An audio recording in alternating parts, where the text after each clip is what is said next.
Hi, I'm Mark Lawson, CEO of ECS Publishing Group, and I'm so pleased to be joined today by Paul Smith, who is one of the founders of VOCES8 Foundation, as well as the CEO of VOCES8 Foundation. And we're going to talk about the VOCES8 series and particularly his new pieces in the series. So welcome, Paul. Thanks very much for having me, Mark. It's lovely to be here, and we're wearing various hats today, aren't we, by the sound of things? So I'm absolutely thrilled to be here, both on behalf of the wider foundation and the work we're doing with you, but also with my little composer's hat on as well. I'm really happy to be here to share some of that with you. Very grateful for your support.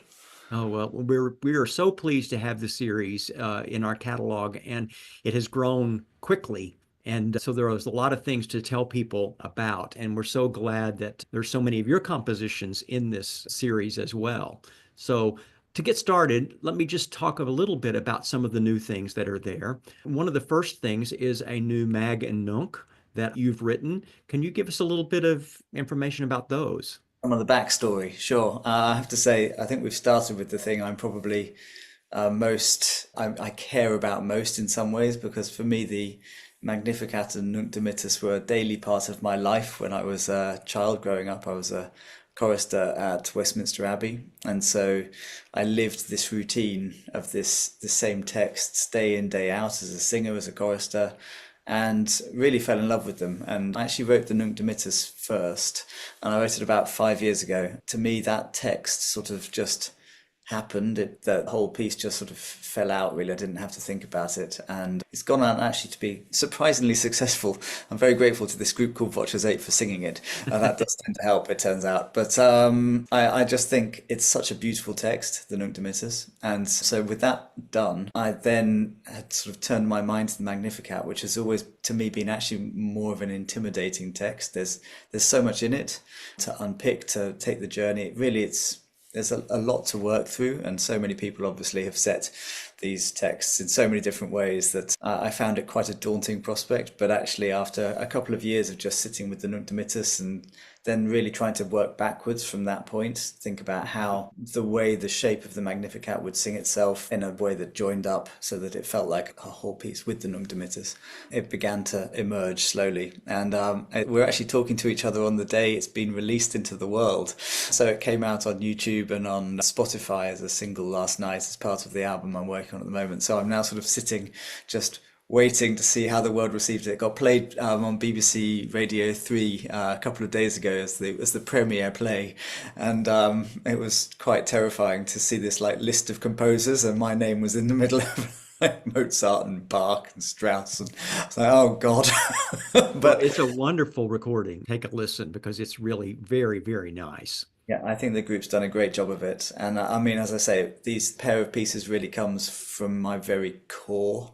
It's something that's been built inside me for 30 years, just noodling away. And so I'm so thrilled that you guys have taken it on. And I think the way you've helped me typeset it and really work with me to help it feel like the piece is easily understood. It's been a really nice process. So I'm very grateful to your team for helping with Good. that. Well, another piece that has been launched in the series is your setting of the Wayfaring Stranger, which is, I can say, getting a lot of copies sold at the moment, Oh, and great. it Oh, this seems is my like a update as perfect well. time of year to do this during the Lenten season, particularly. Talk a moment about that piece. So that piece actually, it's a very well-known piece that everyone all over the world lays claim to it one way or another, and the melody is so beautiful. And with the work that we do in the foundation, we have our professional performing ensembles, now three of them, with VOCES8, with Apollo 5 and Lyra, our new upper voice ensemble in the US, who've actually also done a cover of it as well in a different key.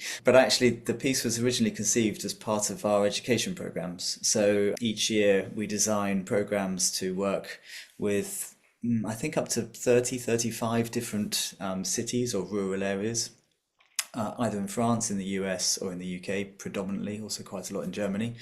And my task within those is to build programs and create music in such a way that it can be sung with a variety of different levels of students. So it might be some students are singing this for their first experience being in a choir, so there has Mhm. to be a line there that they can get involved with. But then also I'm imagining that there could be high school choirs who want to approach this and actually be singing all the parts. And so how can we write a score in such a way as it can be unpicked by that level, but then at the same time have the integrity of when it's taken on by a professional ensemble or a higher level ensemble, how can it sit alongside other pieces that conceived more in that direction? So I've tried really hard to write a very versatile arrangement of the piece, and I have to say some of the experiences we've had with this on stage, sometimes with up to 1,000 students singing it with us, they're very moving moments, and it just brings the melody just sings itself. The students love doing it, and so for me it's been a great piece to open people's minds to the world of choral music.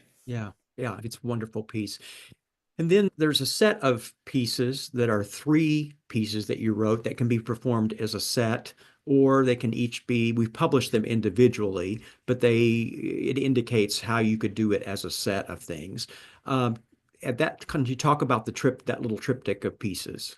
Sure, that's it. It's from so the Magnificat, which we've just launched today, is the first single that's being released for my next album, which is actually going to be the end of a triptych of albums as well.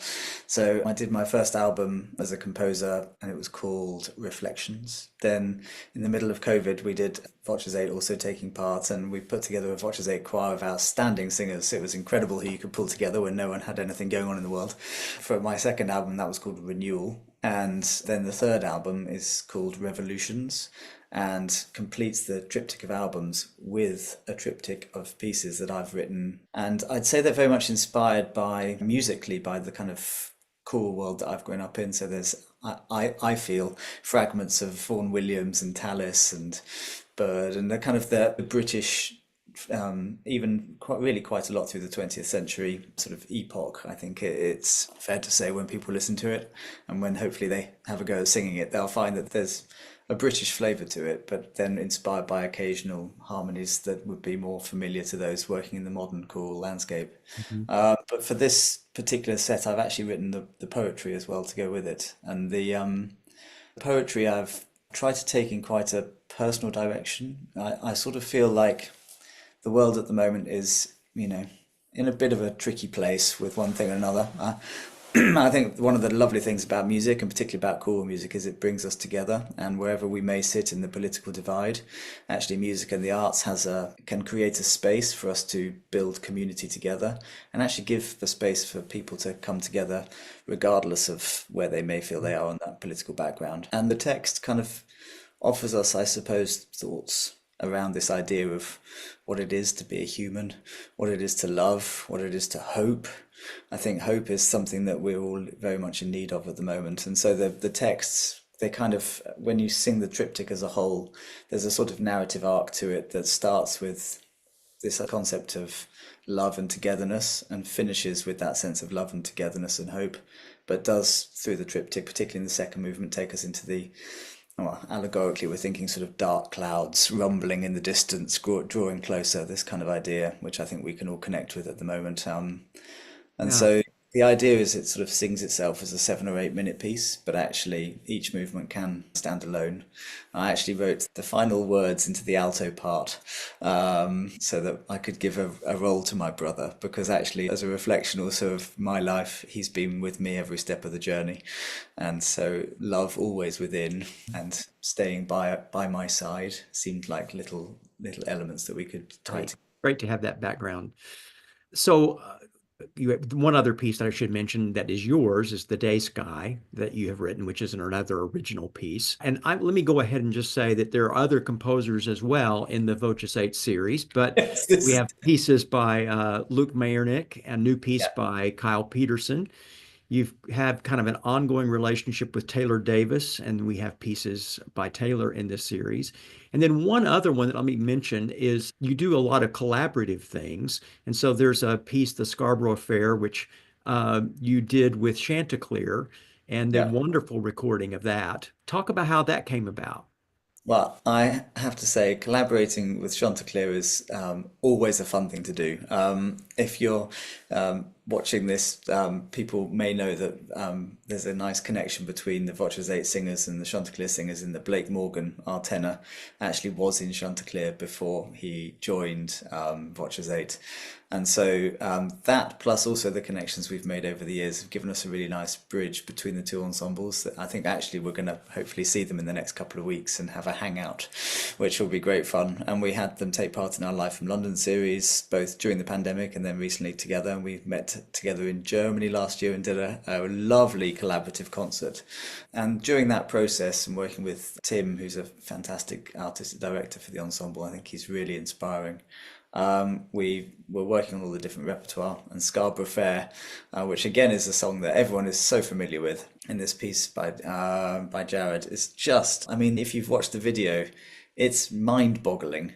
I think there's a kind of almost actually been a bit of a Marmite. I don't know if you know what Marmite is. We have Marmite over in the UK, but it's a sort of, you either absolutely love it or it's like, oh, that's a bit funky. And I think this piece is a little bit like that. For me, it is mind-blowingly brilliant. Yeah. It takes the piece into a direction that you just will barely recognize that this is Scarborough Fair anymore. But what fun it was to record it, and the way the guys are ringing the chords at the end is just incredible. I think there's some genius writing in there, truly. I'm very excited to see what else we get in the future. And if we can have more collaborations like that in the future, I think it'll be great. Great. Well, let me encourage people to take a look at the website, and you can pull up everything in the series by looking at the series button. You'll notice that if there is a YouTube, which there are many, that's also connected right below the picture of the cover. So we invite people to explore these wonderful recordings and videos and these pieces, because I think it's truly a unique series, and I appreciate your work and VOCES8 work in bringing these pieces to life. So thank you very much for all your work. Well, Mark, thank you. And yeah, as I said, I'm here with different hats on today. And as a composer, I'm very grateful for the support you give us all. And as a within my foundation role with the VOCES8 Foundation, we're also incredibly grateful for the support you give us, because our mission is simple. We want people to sing music. And so we hope this series will encourage people to find new things and to explore and then to have a go at it themselves. And that's where the fun begins, isn't it? Yes, it is. Yes, it is. Well, thank you very much for joining us. Thanks, Mark.